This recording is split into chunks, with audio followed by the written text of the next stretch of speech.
pagi hari ini kita akan juga mengulas bagaimana nama-nama yang sudah diformulasikan oleh seorang Prabowo Subianto sebagai presiden terpilih dan hari ini menjalani pembekalan terhadap para calon menteri, wakil menteri dan kepala badan. Kita akan perbincangan hal ini bersama narasumber yang hadir melalui sambungan virtual pagi hari ini.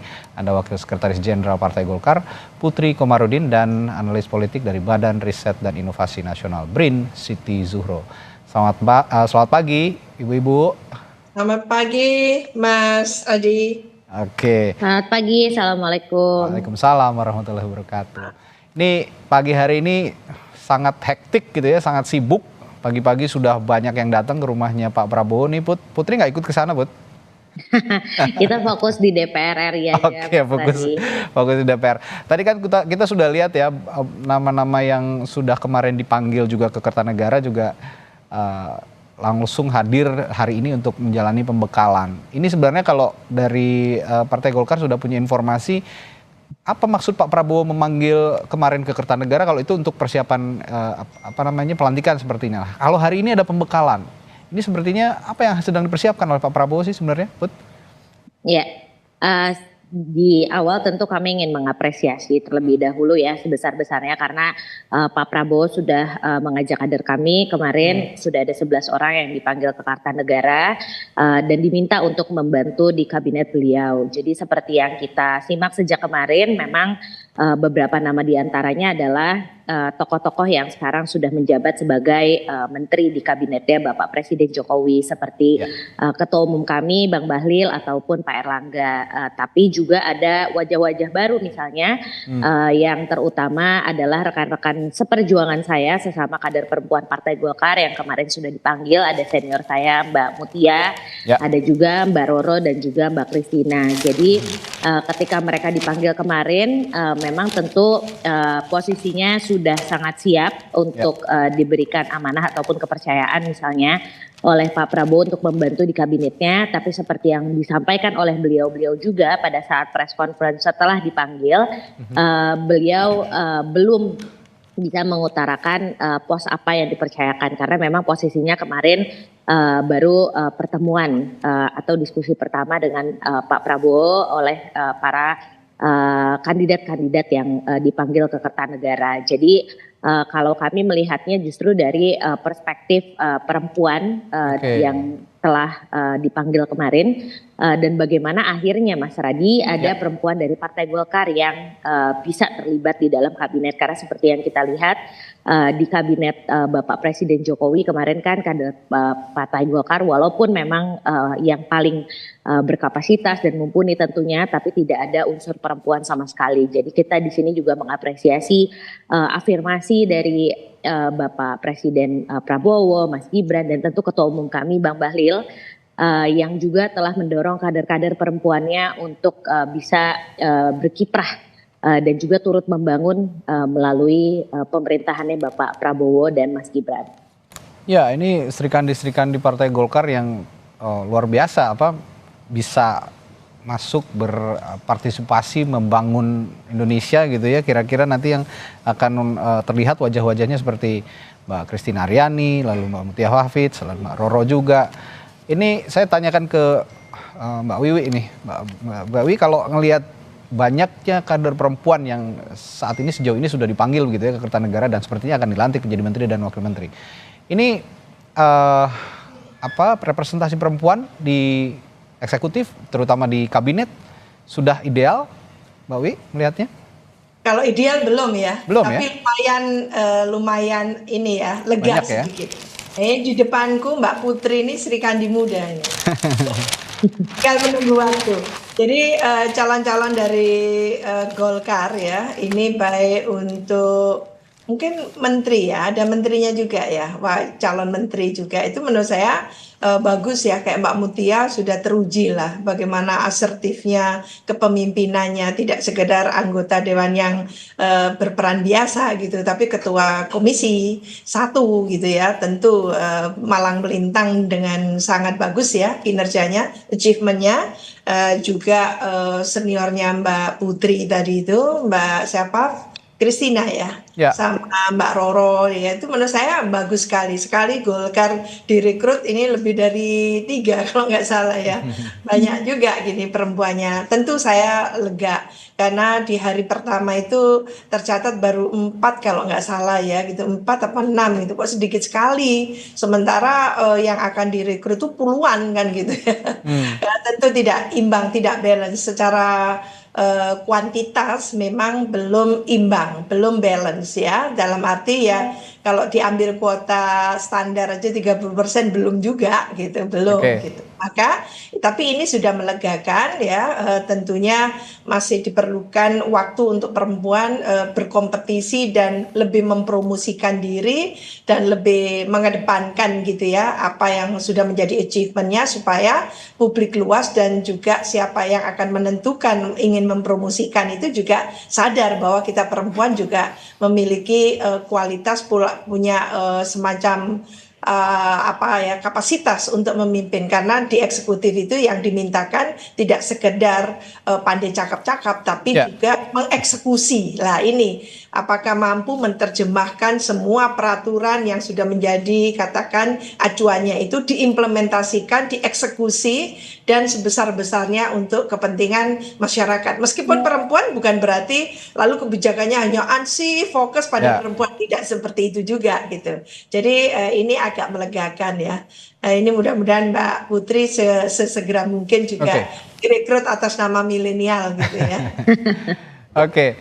Put, kalau melihat banyaknya perempuan tidak hanya dari Partai Golkar ya, dari profesional seperti Ibu Sri Mulyani begitu, lalu ada Ibu Diana Kusumastuti, Dirjen Cipta Karya Kementerian PUPR, ada juga Stella Christie, seorang guru besar di Tsinghua University, ada Ibu Veronica Tan. Ini nama-nama yang bukan nama-nama yang sembarangan begitu dan punya track record sangat baik. Tapi kalau melihat komposisi perempuan yang masuk dalam kabinetnya Pak Prabowo ini, ada misi khusus nggak sih untuk Pak Prabowo, khusus terkait penempatan seorang perempuan di dalam kabinet, Put?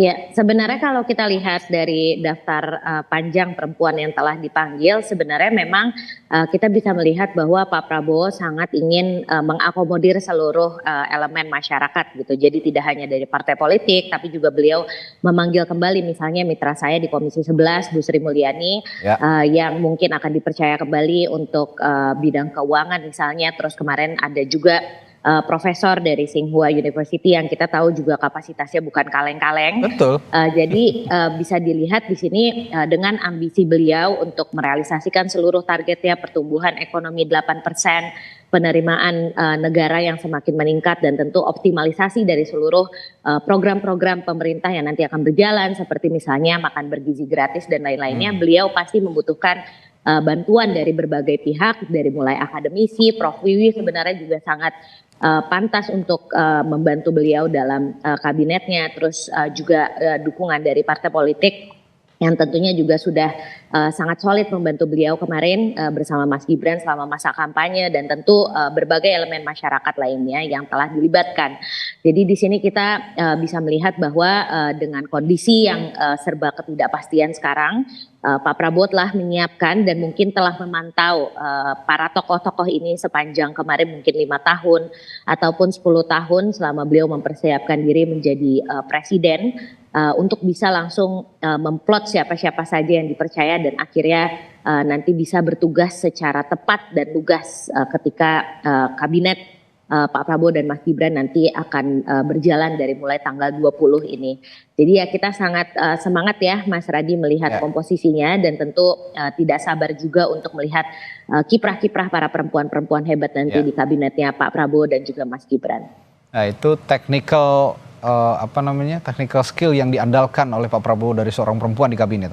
Tapi saya ingin juga punya perspektif dari Mbak Wiwi soal political skill yang juga akan diharapkan dari seorang perempuan yang ada di kabinet Pak Prabowo. Apa yang diharapkan dari seorang Prabowo Subianto ketika memasukkan banyak nama perempuan hebat di kabinetnya? Apakah fleksibilitas, ataukah keluasan, atau apa? Ada faktor lain, Mbak Wiwi? Iya, ini bukan gender bias ya, karena saya harus menilai perempuan gitu. Tapi perempuan itu kalau diberikan amanah ya, secara umum ini mungkin kalau ada kasus-kasus nggak usah diinikan lah ya. Ini secara umum, perempuan itu biasa going into detail. Perempuan itu sangat amanah dan detail gitu untuk menyelesaikan permasalahan. Contoh yang paling konkret adalah Ibu Menlu ya, Ibu Retno dan Ibu Mulyani. Itu satu contoh. Tapi bukan berarti terus-menerus sampai puluhan tahun gitu ya direkrut. Tidak bagus juga, berarti SDM Indonesia tidak ada perkembangan. Sebagusnya ada regenerasi, ada pergantian dan sebagainya sesuai dengan konteks ya. Jadi kalau terus-menerus orang yang sama, berarti Indonesia tidak punya SDM yang handal. Memang idealnya dengan bonus demografi seperti ini, orang-orang muda itu secara pelan tapi pasti melakukan estafeta. Lah ini yang kita harapkan khususnya perempuan tadi itu, Pak Prabowo ingin menjadi katakan perempuan ini garda terdepan. Tapi kok saya tidak melihat dari komposisi akan diletakkan di mana. Kalau garda terdepannya itu adalah grassroots sampai ke akar rumput, itu mestinya desa. Lah, apakah ada perempuan kita yang sangat concern dengan katakan pemberdayaan desa, masyarakat desa, para perempuan-perempuan desa, desa dengan karakteristiknya yang sangat khas itu apakah sudah dipetakan sedemikian rupa karena sudah menjadi salah satu poin penting dari Astacita, yaitu poin ke-6 gitu ya, membangun dari desa, membangun dari bawah. Siapa yang ditempatkan pionirnya ini yang menjadi menteri, wamennya itu siapa? Lah itu yang harus menjadi pertanyaan kita kalau memang ingin perempuan tadi itu istilahnya menjadi role model. Kalau saya sudah membuktikan ya di tataran akar rumput, baik itu di komunitas iklim maupun di desa inovasi, desa cerdas, itu benar-benar perempuan itu menjadi ininya leading sektornya gitu. Dan kalau mengeksekusi program-program itu luar biasa, itu beyond hours gitu. Jadi tidak terbatas dengan katakan harus bekerja dari pagi sampai sore jam 3, jam 4. Tidak, lanjut mereka itu. Lah ini yang menyenangkan dari sosok atau karakter perempuan secara umum ya.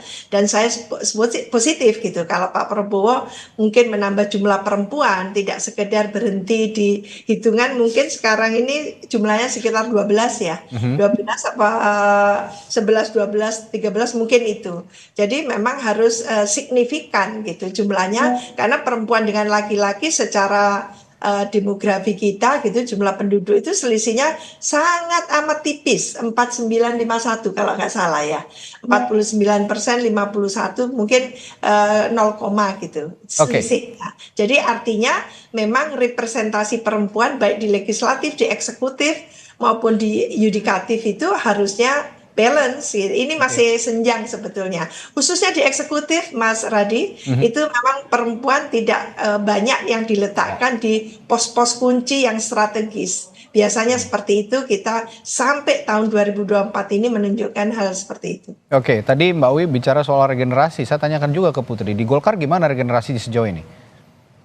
Kalau kita lihat dari 3 orang yang kemarin sudah dipanggil di Partai Golkar, satu merupakan tokoh senior ya, Mbak Mutia kan sudah 3 periode menjabat sebagai anggota DPR RI, dan beliau memang kemarin selama 5 tahun berkiprah sebagai Ketua Komisi 1, yang notabene memang itu bidangnya laki-laki, intelijen, pertahanan. Kita tahu beliau bermitra dengan TNI dan juga BIN.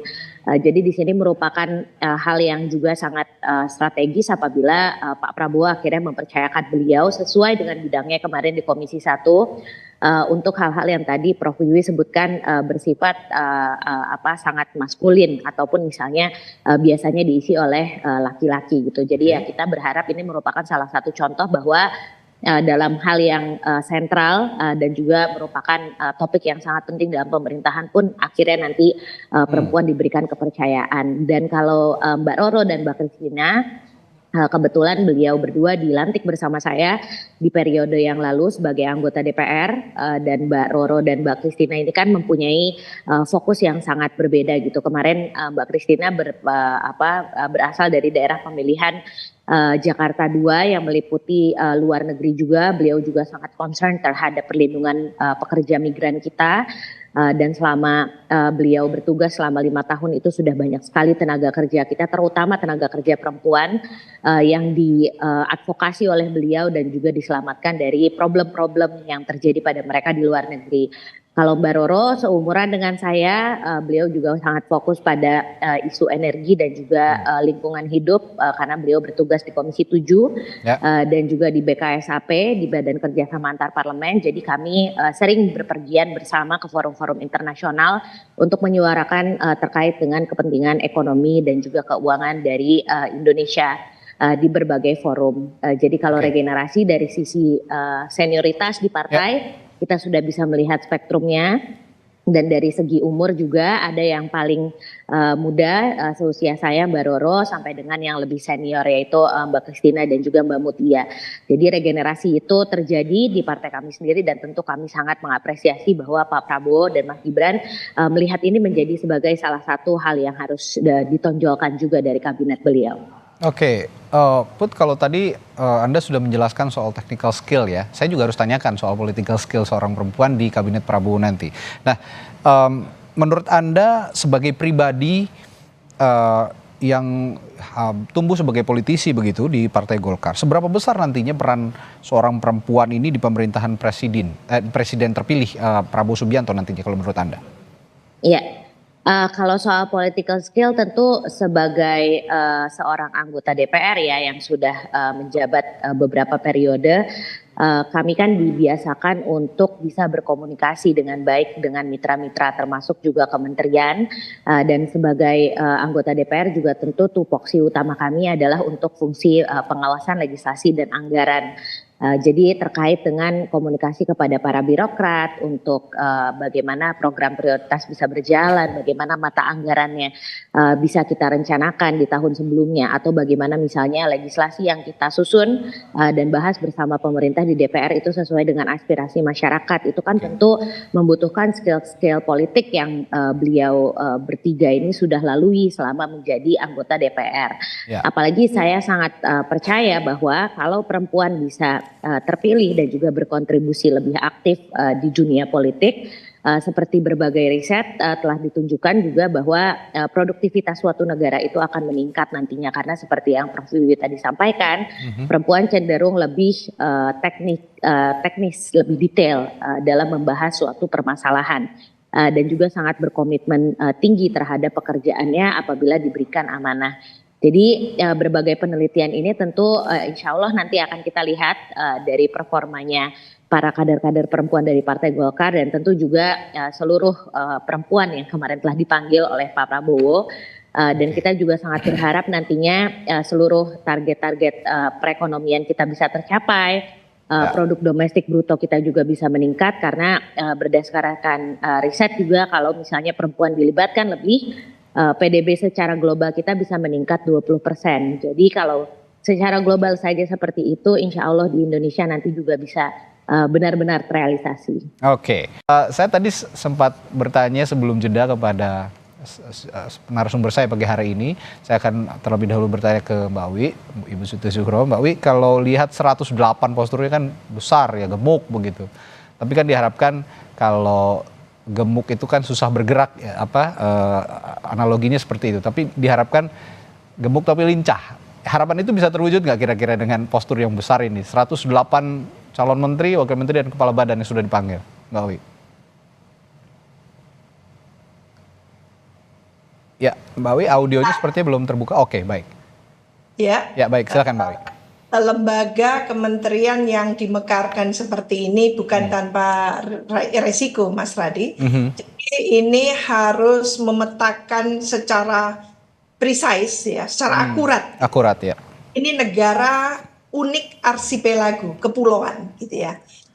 Berjajar daerah-daerah dengan karakteristik kekhasannya. Lalu semua urusan diurus oleh pemerintah pusat yang notabene punya masalah rentang kendali.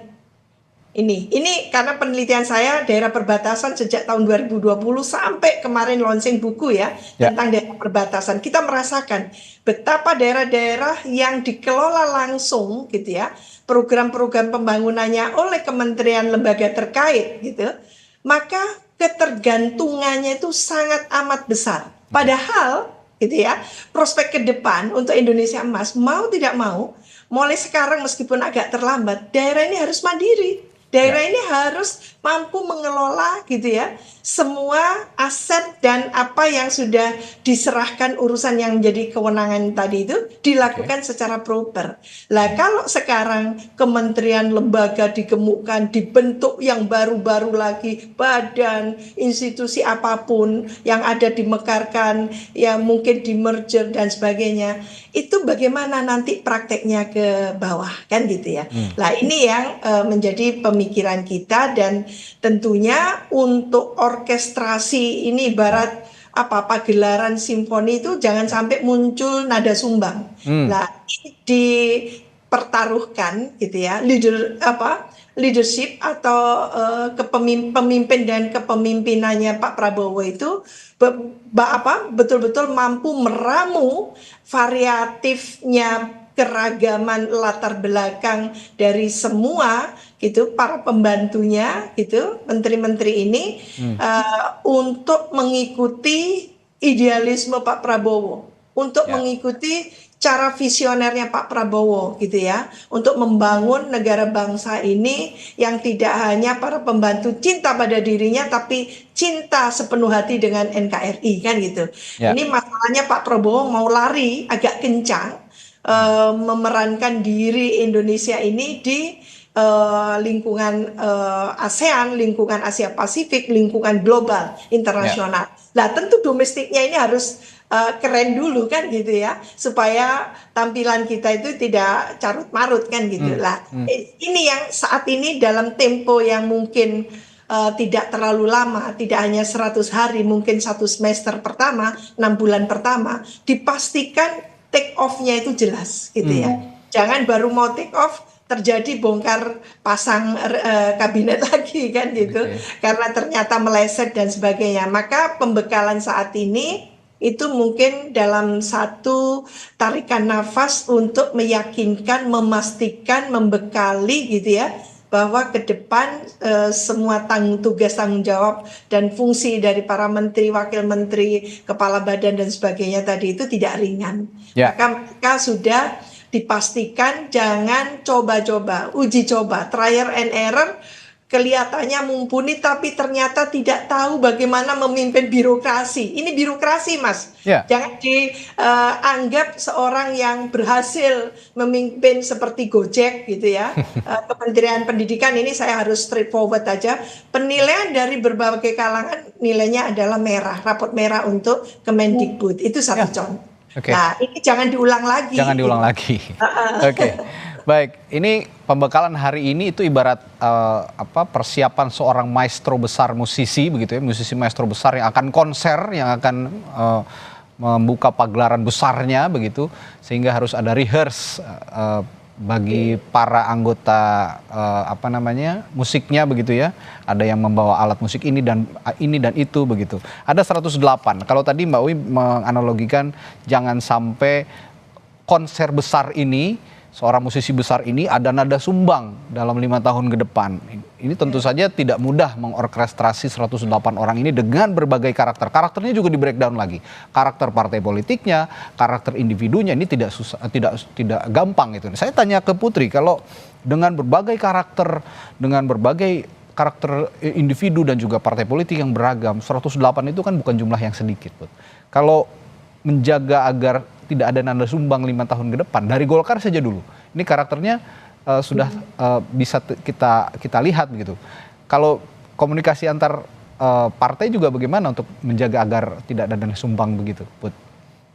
Ya, kita kan melihat ya bahwa setelah Pilpres ini Pak Prabowo langsung mendengungkan pesan-pesan untuk kedamaian, bagaimana kita harus langsung fokus pada target-target ke depan, bagaimana konsolidasi perpolitikan kita juga harus langsung berlanjut. Pasca kemarin banyak yang terpecah karena Pilpres. Jadi beliau ini memang seorang yang sudah sangat matang dalam hal berpolitik, tentunya sebagai seorang negarawan juga, sehingga faktor komunikasi itu tentu dan leadership kepemimpinan itu bukan hal yang perlu kita pertanyakan lagi. Apalagi beliau adalah seorang pendiri partai politik yang juga sudah lama dulu berkiprah di Partai Golkar sebelum akhirnya juga menjadi ketua umum Partai Gerindra sampai dengan hari ini. Jadi pengalaman beliau nantinya dalam mengelola faksi-faksi yang ada, karena ya memang partai saya juga terkenal dengan faksi-faksinya, dan tentu hal seperti itu juga terjadi di partai beliau, dan kita melihat bagaimana soliditas dari Partai Gerindra itu pada hari ini itu bisa menjadi cerminan dari bagaimana nanti Pak Prabowo bisa mengelola seluruh elemen yang ada di kabinetnya beliau, dari mulai unsur partai politik dan juga berbagai unsur profesional lainnya seperti akademisi dan juga pegiat masyarakat. Jadi ya ini tentu menjadi harapan, apalagi beliau juga dibantu oleh Mas Gibran sebagai wakil presiden terpilih yang nantinya juga pasti akan membawa gaya-gaya anak muda yang mungkin lebih taktis ataupun lebih cepat dan efisien dalam menjalankan tugas-tugas birokratisnya nanti. Jadi ya kita tunggu tentu gebrakan-gebrakan dari beliau, dan apabila nanti komunikasi yang sekarang sudah berlangsung di antara partai-partai Koalisi Indonesia Maju Plus yang sekarang sudah menerima gabungan dari partai-partai yang terdahulu belum masuk dalam Koalisi Indonesia Maju, dan komunikasi juga terus berjalan dengan partai-partai politik lain. Jadi tentu kita berharap suara-suara sumbang yang tadi Mas Radi sampaikan itu bisa diminimalisir, sehingga orkestrasi dari kebijakan itu nanti bisa langsung menghasilkan hal-hal yang positif untuk masyarakat Indonesia. Oke, itu optimisme dari Partai Golkar yang diwakili oleh Putri, bahwa Partai Golkar sebagai partai yang juga sudah lama berada di pemerintahan, ditambah rekam jejak dan pengalaman Pak Prabowo juga yang juga sempat berada di Partai Golkar dan kini memimpin Partai Gerindra, ini optimisme yang sama-sama kita juga harus amini begitu ya. Kalau memang optimis dengan 108 orang ini ya bisa kerja cepat, juga bisa dibuktikan kepada masyarakat, akhirnya bisa mengaplikasikan program-program kerjanya dengan baik untuk mencapai masyarakat. Nah, nanti setelah jeda saya bicara juga soal idealisme Pak Prabowo. Bahwa kemarin tadi sempat disinggung juga nama Mas Gibran. Sempat ditanya sama wartawan, gimana saat ini kabinet Pak Prabowo itu apakah juga ada konsultasi dengan Pak Jokowi? Katanya ada saran. Nah, ini yang saya akan tanyakan selanjutnya. Idealisme seorang Prabowo Subianto dengan misi keberlanjutannya dari program pemerintahan sebelumnya dari Pak Jokowi. Apakah ini juga bisa ngeblend begitu, bisa ngeblend dengan baik antara programnya Pak Jokowi yang dilanjutkan dengan idealismenya Pak Prabowo? Saya akan bahas ini setelah jeda di Breaking News Kompas TV. Tetaplah bersama kami. Kita akan lanjutkan kembali perbincangan dengan sejumlah narasumber saya, Ibu Siti Zuhro dan Mbak Putri Komarudin. Ini tadi saya sempat menyinggung soal idealismenya Prabowo Subianto, Mbak Wi, begitu, dengan misi keberlanjutan yang diemban juga oleh Prabowo Subianto pada saat Pilpres lalu, dan ini coba diwujudkan dengan adanya 15 atau 16 ya saya hitung menteri yang ada di Kabinet Indonesia Majunya Pak Jokowi. Nah, dengan postur yang besar begitu, dengan 15 sampai 16 ya, saya koreksi kalau saya salah, itu ada menteri-menterinya Pak Jokowi. Misi keberlanjutan ini apakah bisa berseiring berjalan dengan idealismenya Pak Prabowo, apa justru akan mengaburkan idealismenya nanti? Jangan-jangan. Permasalahannya ada di situ. Jadi poin krusialnya di situ, bagaimana Pak Prabowo dengan talentanya itu mampu menyeimbangkan antara apa yang menjadi visi misi programnya, mimpi besarnya ya tentang Indonesia, tentang NKRI ini, dengan realitas di mana dia harus melakukan kompromi-kompromi politik untuk secara konsisten melanjutkan programnya Pak Joko Widodo. Itu satu contoh. Kemarin tuh saya hitung di hari pertama rekrutmen pemanggilan para calon menteri itu sekitar 14 yang masuk. 14. Incumbent. Jadi incumbent artinya adalah menteri existing yang akan diundang kembali untuk menjadi menteri ya, atau Menko kan gitu ya. Itu 14 itu tidak alang kepalang untuk satu jumlah hanya melanjutkan gitu ya. Mungkin kalau sekedar 1, 2, 3 itu wajar, tapi 14 belum terhitung hari keduanya, itu menurut saya sangat banyak, sangat banyak. Berarti memang tidak basa-basi Pak Prabowo dalam hal ini untuk secara konsisten melanjutkan programnya Pak Jokowi, dan itu tidak hanya sekedar dikatakan, tapi sekaligus orangnya juga diboyong ke pemerintahnya yang datang. Nah, ini satu komitmen yang luar biasa. Tinggal pertanyaan selanjutnya, legasi apa yang mau dilanjutkan, kan itu. Hal-hal yang masih kontroversial seperti ini, apakah mau dilanjutkan? Nah, itu yang harus clear betul. Karena kita tidak tahu format yang jelasnya dari Pak Prabowo ya, rezim akan datang ini, kelanjutan dan mungkin visi besar untuk menghadirkan Indonesia di kancah internasional itu seperti apa gitu kan. Kalau di Pak Jokowi sudah kelihatan segitu saja kan gitu. Tapi Pak Prabowo ini yang kesannya bahwa dia dihormati di internasional itu yang seperti apa kalau domestiknya seperti ini. Nah, ini yang belum istilahnya belum kompatibel gitu ya, antara idealisme tadi itu dengan existing kondisi kita dalam negeri atau domestik. Put, kalau gitu bagaimana menyeimbangkan antara program keberlanjutan dengan idealisme seorang presiden terpilih kita? Iya, program keberlanjutan kan memang sudah seringkali disampaikan juga oleh Pak Prabowo dan Mas Gibran pada saat kampanye Pilpres kemarin kan, termasuk juga pada saat debat. Karena beliau berdua juga percaya bahwa apa yang telah diberikan oleh Pak Jokowi dan Kiai Ma'ruf, fondasinya itu menjadi salah satu andalan buat beliau untuk melanjutkan program-program misalnya infrastruktur yang secara masif dibangun kemarin. Terus kita juga berhasil keluar dari COVID, walaupun dengan berbagai tantangan sekarang, ketenaga kerjaan yang masih harus terus digenjot industri kita, dan tentu program hilirisasi Pak Jokowi yang juga nanti akan dilanjutkan di masa Pak Prabowo dan juga Mas Gibran. Tapi idealismenya beliau juga masih sangat kental, ketara gitu. Misalnya bagaimana beliau ingin mempunyai program yang selama ini belum ada. Salah satunya seperti program makan bergizi gratis, yang menurut beliau adalah bagaimana kita menyelesaikan masalah terkait dengan kesehatan dan juga optimalisasi dari pertumbuhan kembang anak-anak Indonesia, sehingga nanti mereka bisa menjadi SDM yang mumpuni, sehingga pendidikan yang nanti diterima bisa diserap dengan baik dan mereka bisa menjadi salah satu sektor andalan. Karena memang selama ini kan kita masih bergantung pada sektor SDA atau sumber daya alam. Sementara untuk menjadi negara maju, SDM itu menjadi salah satu faktor ataupun tolak ukur bagaimana negara itu bisa benar-benar berkembang. Jadi idealismenya itu tentu pasti masih ada, sambil juga nanti bagaimana program-program yang sudah baik dijalankan oleh Pak Jokowi dan juga Kiai Ma'ruf itu bisa berlanjut pada masa pemerintahannya Pak Prabowo dan juga Mas Gibran. Kalau Pak Jokowi dikenal sebagai bapak pembangunan infrastruktur begitu ya, kurang lebih seperti itu, karena memang program andalannya Pak Jokowi itu kan dari dulu memang membangun berbagai infrastruktur, menyambungkan jalan dari pulau ke pulau, dari laut ke laut begitu ya. Ini kalau saya lihat idealismenya Pak Prabowo, tadi Putri sudah katakan melalui makan bergizi gratis itu, ini perbaikan SDM. Nanti saya akan tanyakan juga ke Mbak Titi, bagaimana idealisme Pak Prabowo ini, perbaikan SDM ini juga bisa akhirnya diingat sebagai legacy ke depan. Tetaplah bersama kami di Breaking News Kompas TV, kami akan bahas setelah jeda.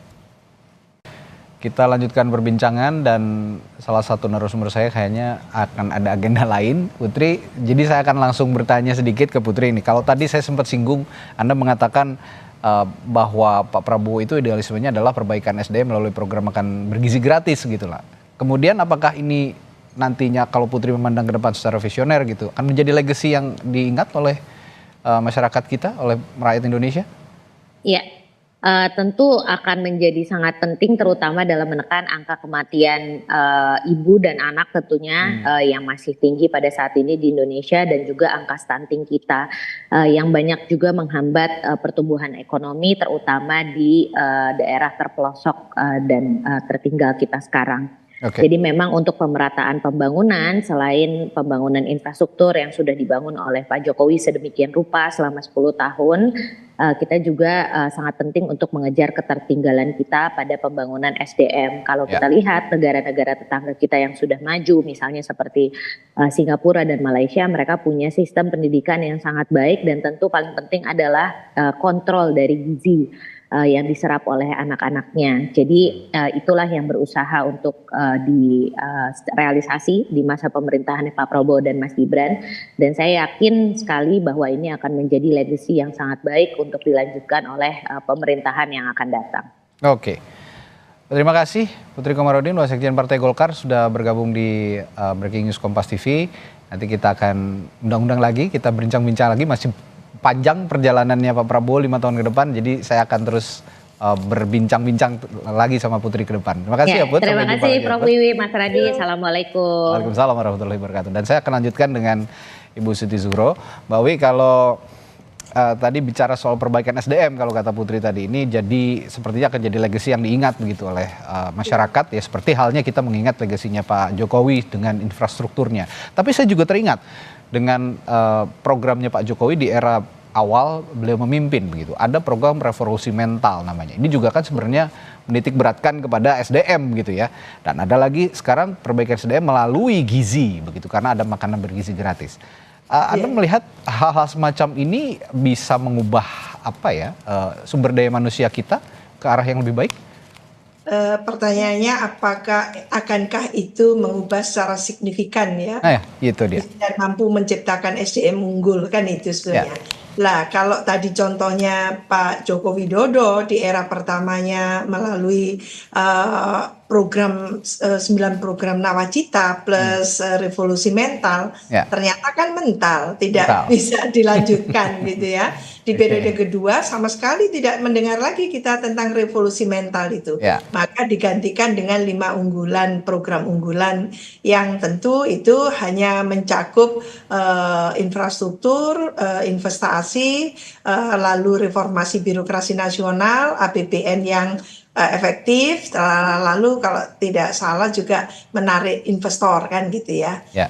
Itu saja yang dilakukan. Jadi tidak ada kesinambungan apa yang dilakukan di periode pertama dengan selanjutnya dengan revolusi mental lah. Saya khawatir apakah memberikan gizi, memberikan makan gratis plus susu gratis seperti ini akan secara fundamental bisa menjadi opsi solusi ya bagi permasalahan kemiskinan di Indonesia. Menurut saya tidak, karena sebetulnya kebijakan ini tambal sulam saja kalau itu dilakukan. Coba kita tengok sebetulnya permasalahan yang sebenarnya sampai ke akarnya itu adalah bagaimana meningkatkan kualitas hidup masyarakat yang tidak beruntung secara ekonomi dan pendidikan itu, sosial ekonomi itu, menjadi betul-betul basic need-nya, pelayanan dasarnya itu terpenuhi, Mas Rida.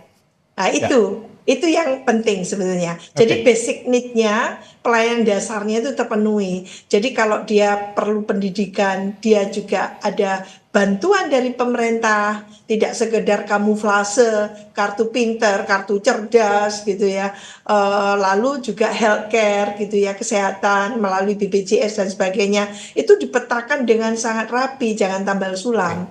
Terutama masyarakat yang masih sulit mendapatkan air bersih, tidak perlu 4 sehat 5 sempurna lagi, air bersih saja susah. Lah ini dulu yang diberikan solusi-solusinya. Bagaimana masyarakat yang di perbatasan pulau terluar, yang hidupnya luar biasa sangat mengenaskan gitu kan. Itu dulu yang di touching, yang disentuh kan gitu. Baru ada katakan itu yang menurut saya mungkin roadmap-nya itu dilakukan. Pemetaan dilakukan, pasti negara sudah punya data itu.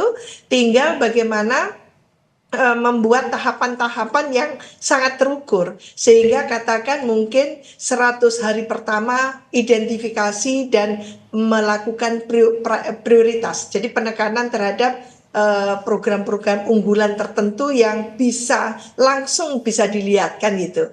Nah, terus 1 semester pertama, 6 bulan pertama, 1 tahun pertama dan seterusnya gitu ya. Dengan catatan tidak ada bongkar pasang dari kabinet dan sebagainya. Maka inilah sebetulnya waktu-waktu menjelang pelantikan, penetapan menteri dan wakil menteri, pimpinan lembaga, badan dan sebagainya, itu dipastikan betul-betul adalah orang yang tidak lalu surut ketika melihat birokrasi Indonesia yang masih perlu dibenahi kan itu. Jangan melihat mereka yang memimpin perusahaan. Perusahaan kan bukan NKRI, hanya perusahaan segitu aja gitu ya. Begitu pegang birokrasi, dia itu sampai biasanya kakinya di bawah-bawah. Nah itu paham nggak kira-kira ketika pemimpin birokrasi yang sangat rumit seperti itu? Saya tidak mengatakan pada yang sudah incumbent, tapi yang baru-baru tadi itu langsung masuk ke birokrasi Indonesia yang sangat complicated seperti itu gitu. Lah ini yang mungkin menjadi concern kita, Mas Rida. Tapi jika kita ingin menaruh optimisme begitu, Mbak Wi, kira-kira ya untuk Pak Prabowo selama 5 tahun ke depan dengan program perbaikan SDM-nya tadi, ada program makan bergizi gratis begitu. Saya melihat juga postur fiskal yang begitu besar untuk program ini sangat dibutuhkan. Dengan demikian juga 15 atau 14 ya kalau Mbak Wi tadi menghitung menteri-menterinya Pak Jokowi, terutama ini mayoritas dari menteri-menteri di bidang ekonomi. Apakah kalau kita ingin menaruh optimisme, apakah itu bisa juga berjalan dengan baik? Karena yang tahu benar-benar postur fiskal itu kan tentu saja menteri-menteri ekonominya Pak Jokowi di kondisi sekarang ini yang real. Nah, apakah itu juga jadi upaya Pak Prabowo juga untuk program ini supaya establish 5 tahun ke depan dan bisa berhasil mencapai gagasannya ke masyarakat? Iya, tentu pertimbangan-pertimbangan tadi, kalau ini kan akseleratif, bahwa yang akan dilakukan Pak Prabowo ini bukan business as usual, mengharapkan adanya semacam thinking out of the box gitu ya. Jadi inovatif, lebih proaktif, kreatif, inovatif kan gitu. Sehingga bisa betul-betul agak gaspol gitu. Nah, dengan catatan sekitar 14-16 menteri yang existing masih dilanjutkan itu, apalagi mereka duduk di posisi-posisi kementerian yang sangat amat strategis gitu ya mungkin bisa di backup dari situ. Hanya penekanannya tidak bisa cuman one track, bisa double, triple track gitu ya. Jadi kalaupun sudah ada kebijakan makan minum gratis ya, bergizi, tapi diarahkan pertama kali ke daerah-daerah yang betul-betul di mana desa itu tertinggal gitu ya, daerah itu tertinggal kan gitu. Bukan di Pulau Jawa, di Jakarta exercise lagi, tidak perlu kalau menurut saya. Tapi ke desa yang tertinggal, daerah yang tertinggal itu yang betul-betul difokuskan. Lalu tidak cukup hanya memberikan makan minum gratis, tapi bagaimana sekarang mendampingi, mengawal agar Pemda sampai ke pemerintah desa itu melakukan inovasi-inovasi sehingga pemberdayaan masyarakat itu juga menjadi concern bersama antara Pemda Pemdes gitu ya dengan pemerintah nasional, kan itu sebetulnya. Nah, ini yang terkesan, ini mohon maaf harus saya sampaikan, terkesan jalan masing-masing, Mas.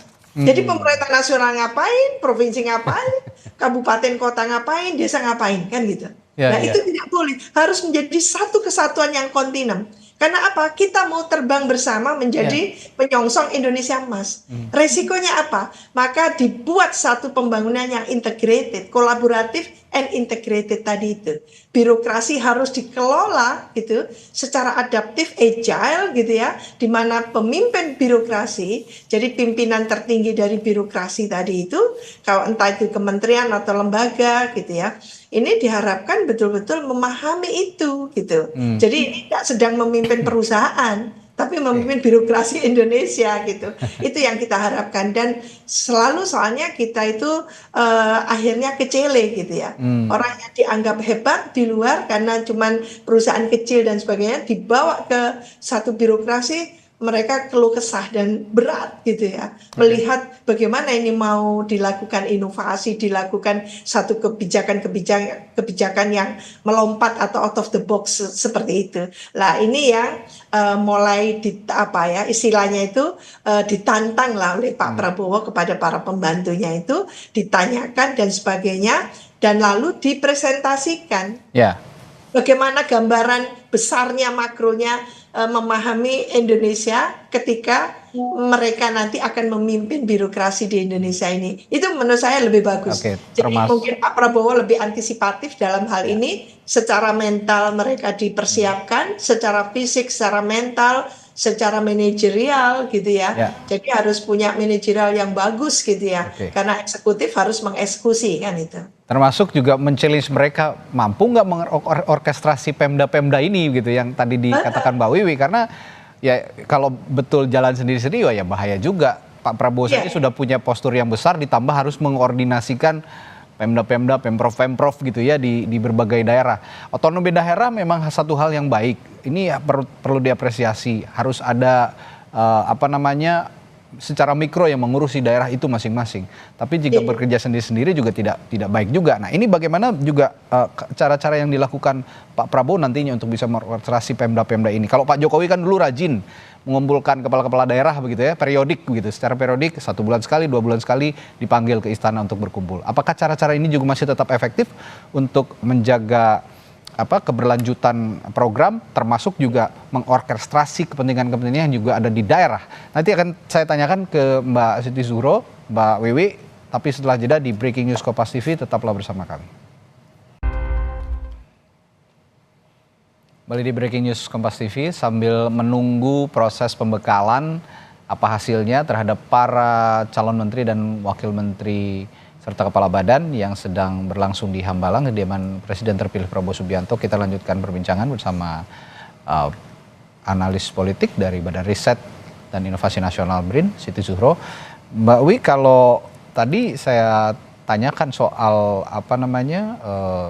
keberlanjutan begitu ya, ini dari seorang Prabowo Subianto melihat bahwa program keberlanjutan ini bisa disinkronisasikan dengan pemerintah daerah. Nah, kalau dulu Pak Jokowi kan punya pola untuk memanggil periodik gitu ya, para kepala daerah untuk menjalin komunikasi dengan baik dengan mereka supaya program-program pemerintah pusat juga tidak hanya tersentralisasi di pusat tapi juga terdistribusi ke daerah.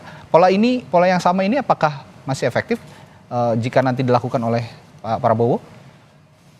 Sebenarnya untuk pengelolaan daerah itu Pemda ada Undang-Undang Pemda, Mas. Undang-Undang 23 tahun 2014 ya. Jadi dalam hal ini sebetulnya koordinasi pembinaan dan pengawasan dilakukan secara berjenjang. Pemerintah nasional atau pemerintah pusat melakukan koordinasi pembinaan dan pengawasan itu terhadap provinsi seluruh Indonesia, dan provinsi melakukan hal yang sama, koordinasi pembinaan dan pengawasan terhadap kabupaten kota yang ada di wilayahnya, kan itu ya. Jadi berjenjang seperti itu. Maka sebetulnya pemerintah provinsi itu melakukan dual roles ya. Jadi rangkap jabatan, dia sebagai wakil pemerintah nasional dan dia sebagai juga pemerintahan otonom gitu ya untuk provinsi. Maka itu yang harus difungsikan atau dilakukan oleh provinsi. Lah, masalahnya setelah kita lakukan penelitian, kajian, karena memang kerjanya penelitian mulai di Lembaga Ilmu Pengetahuan Indonesia LIPI sampai sekarang BRIN ini juga 2 tahun terakhir kami melanjutkan penelitian tahun 2020 ya, yaitu daerah perbatasan. Seperti apa sebetulnya? Lah, pembinaan pengawasan yang secara berjenjang tadi itu yang ternyata agak sulit dilakukan. Apalagi kalau jaraknya jauh banget, gitu kan? Maka lalu karena kita ini pegawai negeri, abdi negara, abdi masyarakat, dan melakukan penelitian dan uangnya dari negara, tentu kita lakukan rekomendasi-rekomendasi dari hasil penelitian itu untuk perbaikan-perbaikan ke depan. Nah, alhamdulillah sudah ada bukunya Perbatasan yang juga melihat bagaimana pemerintahan daerah di perbatasan itu melakukan tusinya, tugas pokok fungsinya tadi itu. Nah, ini yang perlu ada perbaikan-perbaikan tadi itu untuk baik di tataran payung hukumnya maupun implementasi yang dilakukan baik oleh pemerintah nasional, provinsi maupun kabupaten dan kota. Ini antara lain. Maka Pak Prabowo kalau menarik seluruhnya urusan menjadi urusannya pemerintah nasional, maka resikonya kehadiran dari pemerintah nasional itu harus efektif, super efektif. Ya, harus efektif. Jadi dia memberikan pembinaan, pengawalan, pembimbingan gitu. Bagaimana membuat kapasitas pemerintah daerah itu betul-betul efektif, bagus gitu ya. Bagaimana mendorong agar pemda-pemda itu menjadi pemda yang governability kan gitu. Mampu mengeksekusi program-program yang oke lah. Kemarin dikombinasikan antara pelaksanaan otonomi daerah dengan pilkada langsung, rasanya kurang nyambung, Mas Radi. Jadi kurang nyambungnya apa? Pemimpin daerah yang dihasilkan dengan asumsi adalah orang-orang yang akan amanah membangun desa, membangun daerah itu meleset ternyata. Karena apa? Politiknya sangat uang, gitu. Pilkadanya sangat sangat didominasi oleh politik uang, politik transaksional, gitu ya, vote buying, sehingga target-target tadi itu meleset, gitu. Sehingga tidak ada korelasi yang positif antara pilkada langsung yang notabene dari rakyat oleh rakyat untuk rakyat tadi itu dengan munculnya pemimpin daerah yang betul-betul amanah, yang tentu yang tidak di OTT oleh KPK. Lah, OTT-nya sekarang banyak sekali. Lah, ini yang artinya pengawasan itu yang tidak dilakukan secara efektif selama ini. Jadi bagaimana pengawasan dari pusat ke daerah, dari provinsi ke kabupaten dan kota itu. Oke, ini berarti kalau saya lihat seorang Mendagrinya harus paket lengkap ya, paket komplit. Karena kan ini yang mengawasi, yang mengordinasikan juga daerah-daerah, pemda-pemda ini, termasuk otonomi daerah. Ini harus paket lengkap nih. Ini jadi PR Pak Prabowo juga ke depan, memberikan arahan kepada seorang Mendagri untuk punya paket lengkap, gitu, mengordinasikan semua program-program nasional dengan kuat kepada daerah, sehingga daerah juga bisa, ya bukan hanya bisa bisa sinkron, tapi bisa menjalankan, bisa mempraktikkan apa yang diinginkan oleh Pak Prabowo. Ya, perlu seni tersendiri, Mas, sedikit aja. Perlu seni tersendiri antara bagaimana memberikan kepercayaan membangun daerah itu kepada daerah, dengan tentunya kontrol yang terus dilakukan untuk hanya memastikan bahwa perjalanan pemerintahan daerah itu betul-betul well on the right track, tidak jalan masing-masing gitu. Sehingga nggak nyambung, Mas, antara rencana pembangunan daerah dengan pembangunan nasional, nggak nyambung gitu. Nah, ini yang tidak bagus mungkin ya. Baik, terima kasih analis politik dari Badan Riset dan Inovasi Nasional BRIN, Siti Zuhro, telah berbagi perspektifnya di Breaking News Kompas TV. Kita akan jumpa lagi dan masih panjang, kita akan ngobrol-ngobrol lagi nanti lebih lengkap soal kabinetnya Pak Prabowo. Terima kasih Mbak Wi, sampai jumpa lagi, sehat.